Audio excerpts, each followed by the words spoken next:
Samsung Galaxy S9 versi Snapdragon di akhir tahun 2021 atau 2022 mendatang, sekarang harganya udah cuma 1 jutaan aja. Apakah di harga segitu masih worth it untuk dibeli? Yuk langsung aja kita review Samsung Galaxy S9 Docomo Snapdragon di tahun 2021 atau 2022 mendatang. Let's go!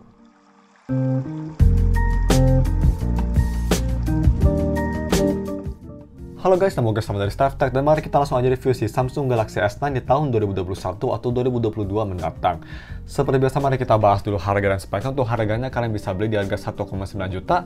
Itu varian 4GB RAM dengan internal storage sebesar 64GB, ada microSD expansion, single SIM. Seperti biasa kalau kalian mau beli apa ini gue bakal taruh link di deskripsi. Dan ini tuh 1,9 juta ini varian shadow tipis. Cuma menurut gue ini shadow tipisnya nggak terlalu kelihatan banget guys. Kalau misalnya kita mau cek nih, kita ke settings. Di HP gue ada shadow tipis, cuma benar-benar nggak kelihatan. Bisa kita lihat di daerah bawah, kayak ada apa ini? Kayak ada stickman gitu kan? Di tips, di help, nah di sininya tuh kayak ada shadow tipis.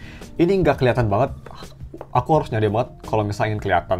Dan juga kalau misal kita lagi nonton yang lain atau lagi ngelakuin apapun, itu menurut gue nggak kelihatan sama sekali. Jadi menurut gue shadow tipis sih nggak big deal banget, karena memang ini benar-benar tipis, nggak kelihatan kalau misal kalian dipakai HP-nya. Harus benar-benar nyari baru kelihatan.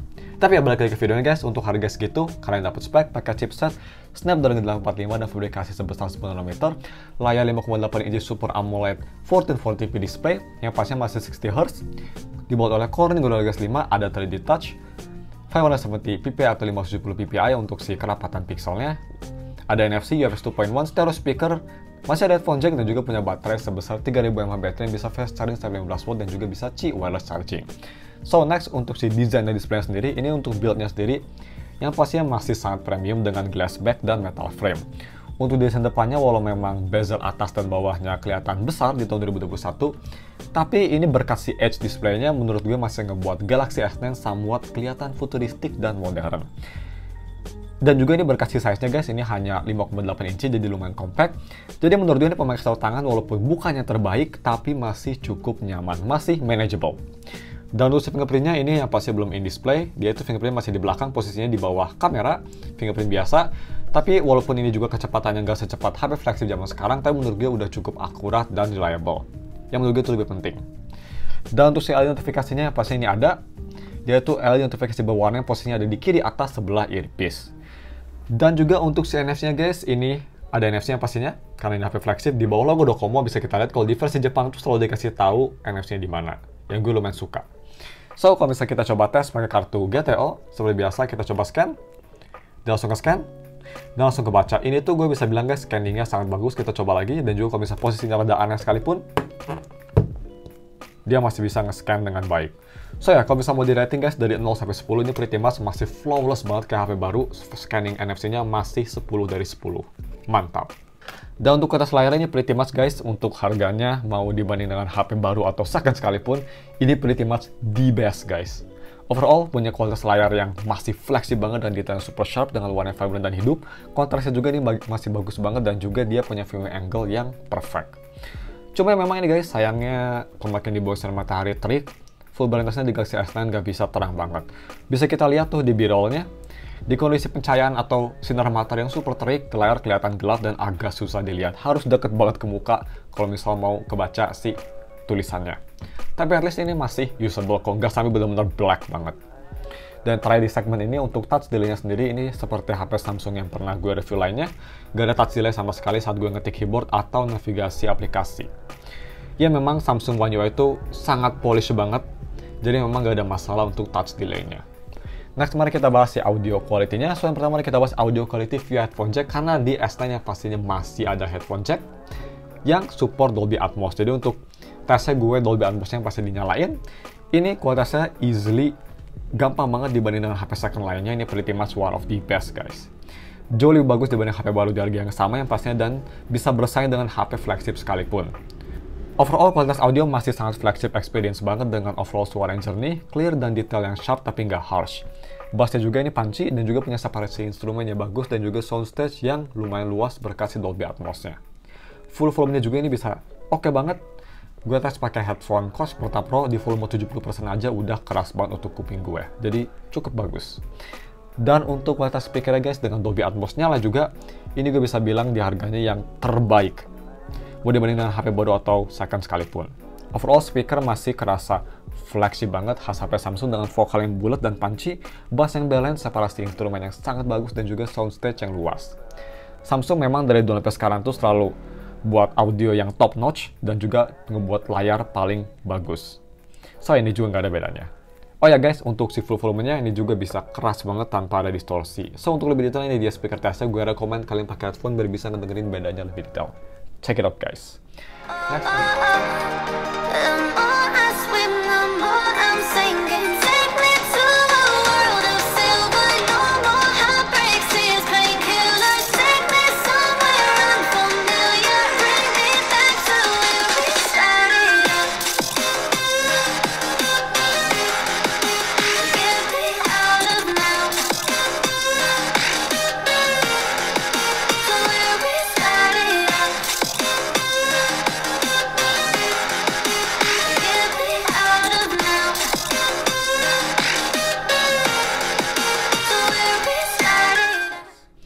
Next, untuk si kamera quality-nya, kamera belakang ini cuma single kamera, 12 megapiksel, dual aperture bisa berubah dari f1.5 ke f2.4, dan juga udah ada optical image stabilization, dan untuk kamera depannya ini 8 megapiksel f1.7 yang bisa nge-record video sampai resolusi 2K atau 1440p di fps 30. Dan ya untuk kualitas kamera belakangnya sendiri ini menurut gue masih cukup remarkable, walau memang udah nggak sekelas HP flagship lagi, tapi overall gambar masih kelihatan sangat bagus dengan dynamic range yang bagus, detail yang super sharp, dan juga warna natural. Cuma memang ini gue rasa si kontrasnya sendiri agak sedikit gelap dibanding gambar aslinya atau situasi aslinya. Tapi asalnya itu ini kamera pretty much masih the best untuk harganya dibanding HP lain. Dan untuk foto low light atau malam hari sendiri, ini menurut gue masih cukup decent. Yang pastinya udah ada night mode di Galaxy S9, impresif, jadi gambar masih kelihatan cukup sharp dengan warna yang natural dan juga noise yang sangat minimum. Cuma memang dibanding dengan HP zaman sekarang yang ada night mode, foto di S9 tuh kelihatan kayak lebih gelap. Ya bisa dibilang ini lebih ngikutin foto asli atau gambar aslinya. Yang personal gue suka, tapi mungkin ada beberapa orang gak suka. Mungkin banyak orang yang suka fotonya lebih besar atau lebih terang maksud gue. Dan untuk si foto selfie-nya menurut gue ini juga agak mediocre, nothing special, kurang bagus sih sebenarnya. Overall, at least masih punya warna dan detail yang bagus, cuma memang kamera suka susah fokus kalau foto di background terang, dia bakal blown out si foto subjeknya. Dan untuk si video recordingnya ini kamera belakang bisa nge-record sampai resolusi 4K 60fps atau 1080p 60fps. Tapi di kedua tersebut tuh di 4K 60fps maksud gue nggak ada stabilisasi, jadi untuk sampelnya gue bakal nge-record di 4K 30fps saja untuk melihat kualitas dan juga stabilisasinya. So ini dia sampel video tersebut pakai resolusi yang tadi gue bilang. Check it out guys. Nah terus, oke guys, ini dia video recording pakai resolusi 4K 30fps. Kita tes stabilisasinya. Oh ya, kalian juga bisa lihat gimana kualitas mic-nya. Dan untuk videonya ini sayangnya hanya bisa nge-record untuk 4K 30fps, hanya bisa maksimal sampai 10 menit, nggak bisa lebih lama dari itu sayangnya. So kita coba foto, lebih fokusin ke batang, lumayan cepat fokusnya, bisa kita lihat instant pretty much, nice. Bisa dinilai dynamic range-nya juga cukup bagus, overall shot. Dan ya kalian bisa dinilai di bawah gimana kualitas speaker dan juga overallnya gimana. Nah terus untuk si gaming performance-nya itu pakai chipset bukan Exynos, ini pakai Snapdragon 845 dan fabrikasi sebesar 10 nanometer. Jadi lebih powerful daripada Exynos ya guys. Dan kalau dipakai untuk main game semi berat kayak Honkai Impact 3, bisa kita lihat ini di B-roll, di settingan medium to high setting masih cukup stabil dengan minimum stutter. Cuma ini yang gue rasa tuh HP-nya cepet panas. Baru di sekitar 15 menitan dipakai aja untuk main game, ini jadi panas dan juga ngebikin thermal throttling, artinya performa gaming bakal turun. Ya jadi banyak stutter dan juga frame rate-nya tuh turun. Tapi walau gitu juga sih menurut gue nggak parah banget turunnya, jadi masih cukup playable. Dan untuk main game rhythm kayak Bandori, di Galaxy S9 ini pretty much masih sangat bagus banget seperti main game di HP yang gak ada touch delay atau audio delay kayak Apple atau Google. Overall main di difficulty yang tinggi ini sangat lancar, gak ada touch delay ataupun audio delay sama sekali. Ya gue memang salut banget ya guys, gue ingat dulu tuh Samsung selalu ada masalah di audio delay-nya untuk main game rhythm. Sekarang di One UI terbaru atau di One UI pretty much gak ada masalah sama sekali. Nice Samsung. Next untuk si UI experience-nya, kalau misalnya kita ke settings, terus kita ke about phone dan ke software version, ini udah nggak di-update lagi pastinya. Terakhir tuh di Android version 10, bisa kita lihat. One UI versi 2.1. Ya cukup bagus lah ya, masih cukup oke untuk harga segini. Udah dapat Android 10 dan juga One UI 2. Gak kayak P30 Pro yang harganya 4 juta masih stuck di Android 9. Sayang sekali. Tapi ya, untuk day-to-day usage sendiri ini gue bisa bilang surprisingly mungkin ini berkasih One UI-nya, ini masih kerasa cepat dan smooth dibanding HP second Snapdragon 845 lainnya. Lumayan surprise. Launch aplikasi masih kerasa cepat dan juga navigasi aplikasinya ini nggak ada lag, nggak kayak HP Snapdragon 845 lainnya, which is pretty nice. Dan juga ini kalau misalnya mau dipakai buat multitasking masih cukup oke dan responsif.